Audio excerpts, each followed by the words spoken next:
Olá pessoal, mais um vídeo aqui, um vídeo dessa vez respondendo uma pergunta.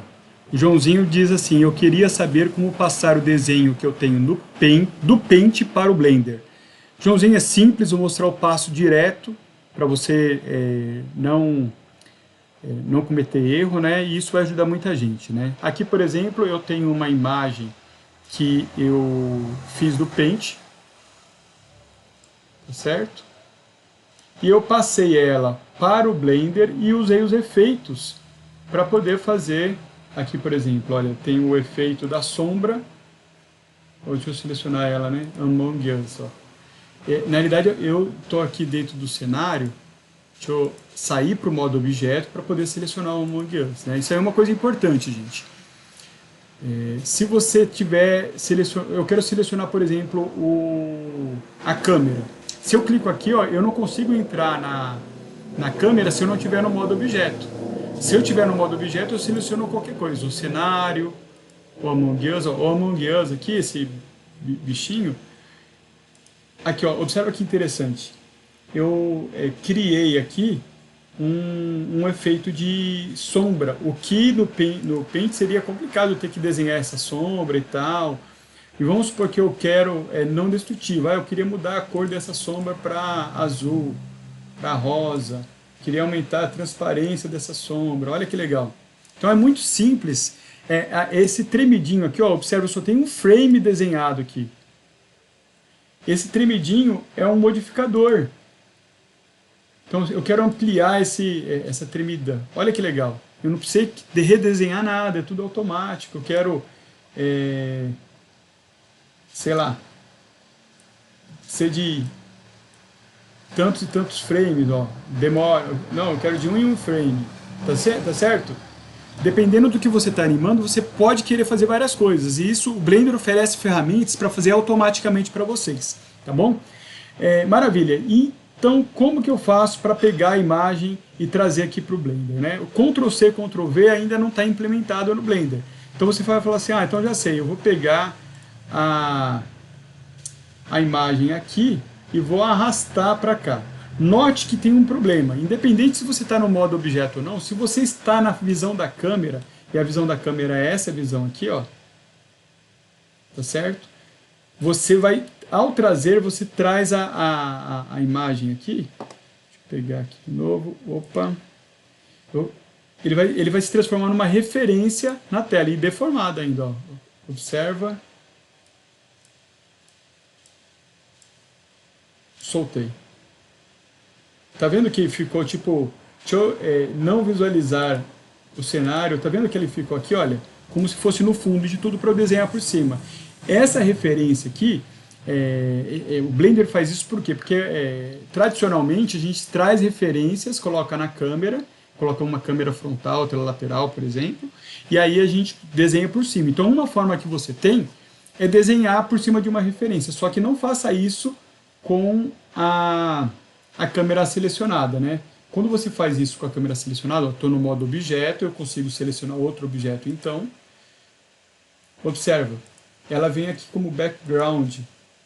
Então, quando eu fiz esse movimento, ele trouxe, eu fiz duas vezes, né?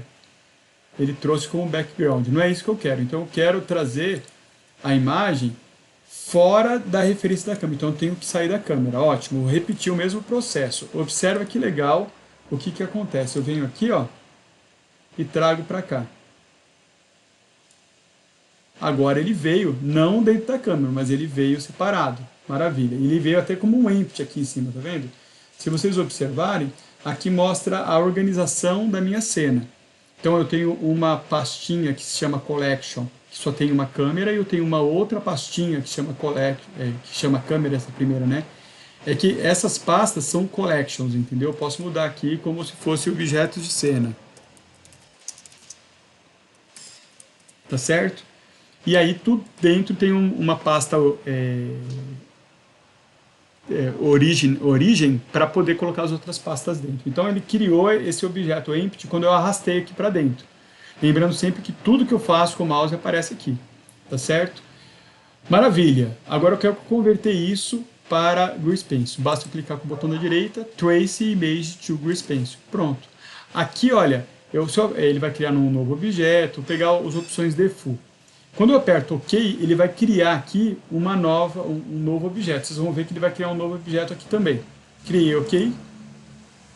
Lá, como estava selecionado aqui em cima, ele criou aqui fora. Tudo bem, não tem problema. Mas o que é importante vocês olharem aqui embaixo. Não clique em nada. Clique aqui, ó, nesse maior aqui, que me permite alterar os parâmetros de criação. Então a primeira coisa que eu vou fazer é no escala aqui, vou reduzir. Ao reduzir, vocês vão ver o objeto CreaSpace que eu estou criando agora e o objeto referência empty vazio que serviu como base para a criação desse objeto. Eu posso mexer na grossura. Note que vocês vão entender daqui a pouco, vamos olhar no modo de edição, vocês vão ver por que acontece isso quando eu aumento a grossura. Porque na realidade, o que acontece? A grossura do traço, aqui esse objeto ele tem um traço aqui do lado de fora, e tem outro objeto desenhado do lado de dentro. Essa partinha branca aqui é um outro objeto, que no caso está utilizando um material transparente, tá bom? Maravilha, então thickness é a grossura do traço, resolution, se eu aumento a resolução fica mais preciso, e se eu reduzo a resolução fica mais low poly, chega ao ponto de ficar podreiro, olha só. Tá vendo ali o que está acontecendo com a figura? Então você escolhe aí, sei lá, 5, 10, depende daquilo que você quer, vou deixar no 10. Tá bom? Escala eu acabei de mostrar, é o tamanho do objeto que vai ser criado a partir do objeto que está sendo traçado, tá certo? Sample também é uma forma, vamos supor, ele pegou um pontinho aqui, o próximo ponto é o vizinho ou eu pego de uma distância maior. É claro que se eu aumentar o sample vai piorar a resolução, tá certo? Então tem dois critérios para definir essa resolução, a quantidade de pontos, que é resolução, e a amostragem, de qual distância que ele vai pegar esses pontos. Color Threshold aqui, o que é isso? Que aqui é uma imagem em preto e branco, mas se tivesse outras cores, qual o percentual de diferença entre as cores para considerar a mesma cor na hora de traçar. Então se eu aumento muito, ele considera tudo uma cor só, fica um quadrado preto, tá bom? Maravilha, deixa aqui mesmo, pode diminuir se tiver uma imagem com várias cores, aí você vai testando, mas você já sabe o que é isso. A política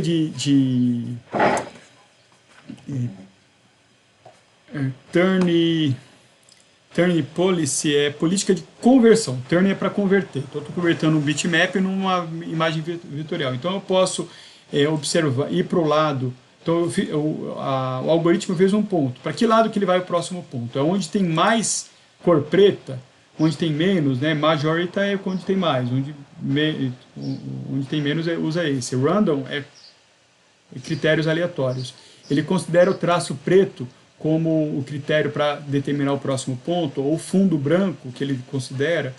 Outra possibilidade é sempre na dúvida ir para o lado esquerdo, sempre na dúvida ir para o lado direito. Então, tem vários modos operantes aqui para determinar para o algoritmo trabalhar. Então, você tem a opção de escolher, você pode fazer os testes aí, né? Enfim, o modo aqui é se é uma imagem sozinha, ou se é uma sequência, ou seja, você pode puxar como um empty, um MP4 e gerar toda uma animação. Vamos supor que você fez no Flash ou fez no OpenToon, ou fez no Adobe Animate, sei lá. Você usou outro software para fazer a imagem, pegou da internet e quer fazer um remix dela, você traz ela e seleciona a sequência. No nosso caso é apenas uma imagem, ótimo, gerou a imagem. Agora eu vou pegar esse empty aqui, ó, selecionei ele, está no modo objeto, tá? Então eu consigo selecionar ele, selecionar a imagem que eu acabei de criar, e eu vou apertar a tecla X. Observa que vai aparecer X aqui embaixo. E X é para deletar, tá bom? Agora eu só tenho esse cara e vamos entender. Para entender, eu vou colocar o cenário que estava ali atrás, pegar o outro que eu tinha feito, tá certo? Vou olhar pela câmera, clica aqui, olha. Maravilha. E aí eu vou pegar esse cara que eu acabei de criar aqui, ó, apertar a tecla G para movimentar ele, e observa que o que era branco ficou vazado aqui, vocês estão vendo? Maravilha. Isso é porque ele está utilizando o material, olha aqui o material dele, a aba do material, do tipo holdout. O que é esse material holdout? É um material com transparência, tá vendo? Aqui, ó, o traço dele é holdout e o preenchimento dele é holdout. Se eu pegar aqui, olha, e mudar a cor dele para algo mais próximo de branco, vocês vão ver que é, vamos supor, cinza. Se eu colocar holdout, ele vai ficar como se fosse de vidro, tá vendo? O preto é totalmente transparente, se o holdout é o tipo de material, e o branco é totalmente opaco, se o material for do tipo holdout, tá bom? E aí o meio do caminho entre branco e preto é tipo vidro, tá certo? Maravilha, dito isso, a gente já conseguiu entender várias coisas. A última coisa que eu quero que vocês entendam, selecionado o que foi traçado, o que foi criado agora, eu vou colocar aqui no modo de edição. E aí eu vou selecionar assim, o modo de vértices, para eu poder ver pontinho por pontinho. Olha só, se eu tivesse aumentado a resolução, ia ter mais pontinhos aqui, tá certo? Note que agora eu volto aqui no material e vou deixar oculto o holdout, para vocês entenderem o que é isso. Ó. Quando eu deixo oculto, eu não visualizo ele. E aí eu percebo que na realidade, esse material aqui, ó, ele é totalmente, é tipo uma borda geral. E aí o holdout faz os furos, tá certo? Por isso que eu consigo ver atrás dele, porque o holdout está selecionado esse tipo de material aqui e ele figura como um furo. Ah, eu gostaria que tivesse efeitos aqui. Como que eu faço? Saio do modo de edição, né, para visualizar efeitos. É importante que, ó, uma coisa importante, ó, effects aqui, ó, esses effects é necessário estar no modo de renderização, viewport shading. Os modificadores, por exemplo, o build modifier aqui, ó. O que o build modifier faz? Ele constrói o desenho. Ele faz um furo, depois faz o outro, tá vendo? Ele desenha forma por forma. Ah, eu quero que seja tudo ao mesmo tempo. Aí você volta aqui no início, olha, ele vai fazendo tudo ao mesmo tempo. Tá certo? Então são opções que você tem ao pegar uma imagem do Paint e trazer para o Greasepencil. Ele vira um vetor com todas as mágicas possíveis que o Greasepencil oferece. Conselho pessoal, traga a figura do Paint como referência e depois o desenho por cima. Utilize as ferramentas de desenho, essas ferramentas aqui, olha, principalmente a Curve, e desenha por cima. Por quê? Porque aí você consegue o traço melhor. Mas sobre isso falaremos em próximas aulas, né? Aqui também, ó, se eu selecionar aqui e colocar algum efeito, por exemplo, blur, ó, já fica com o efeito blur aí na figura, embaçado, né? Eu posso aumentar os samples. Mas como eu disse, só aparece se você tiver no modo viewport. Se você volta para outros modos, você não consegue visualizar nada disso, tá bom? Esse modo aqui, olha lá, tá certo? Então tem que ter um modo de visualização aqui, viewport shading. Muito obrigado, espero que vocês estejam aproveitando aqui as nossas discussões. Eu agradeço ao Joãozinho pela pergunta. Deixe os comentários embaixo se você gostou dessa aula, se você não gostou. Grande abraço e vamos nos falando.